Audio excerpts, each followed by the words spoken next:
The reason I decided to do this research on school boards is because when you look nationwide, our scores don't seem to be improving. We're spending millions and millions and even billions of dollars on the people at the bottom. We're trying to fix our teachers. That's well and good.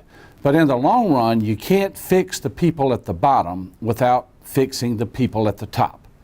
So, having been a school superintendent, I've been a school board member as well, and I can see this firsthand. I've seen it, and some of the settings are not very pretty out there, but unfortunately, that's in a select few. We really have some great boards operating in our country today, and we've seen those. That is really, really encouraging to us.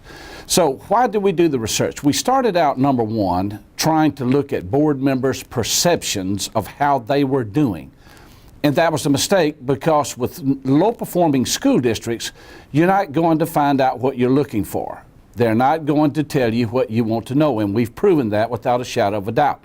So when we saw that they were telling us what they thought we wanted to hear, then I followed that up with the people so-called lower than that, like principals and assistant principals, to find out if they agreed. They used the same survey instrument that the boards used to see if they agreed with how the boards rated themselves, and we found just the opposite.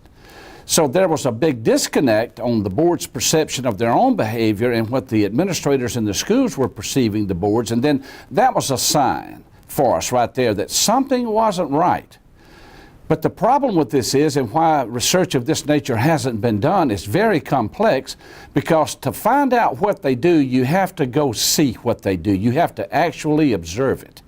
So we developed a rubric for observing meetings, and we started out trying to look online at school boards across the country to look at their board meetings online. But what we started to realize was that only the good systems were putting their meetings online. Well, that's not rocket science. If your system's not performing well and your boards aren't behaving adequately, well, you don't want your board meetings to be on a website where the whole world can see it. So what we had to do then, to see what those who were low performing were doing, we had to actually go see them.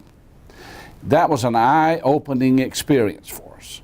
That really provided momentum, and we started seeing that boards are trained.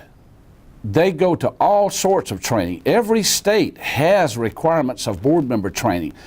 We're finding that it's not the knowledge. They know what the key works of school boards are. They know what their role is in budget planning. They know what their role is in policy making. But the problem is their behaviors don't necessarily go along with what they know. It's not their knowledge, it's how they behave. And we're seeing some really earth-shaking things out there.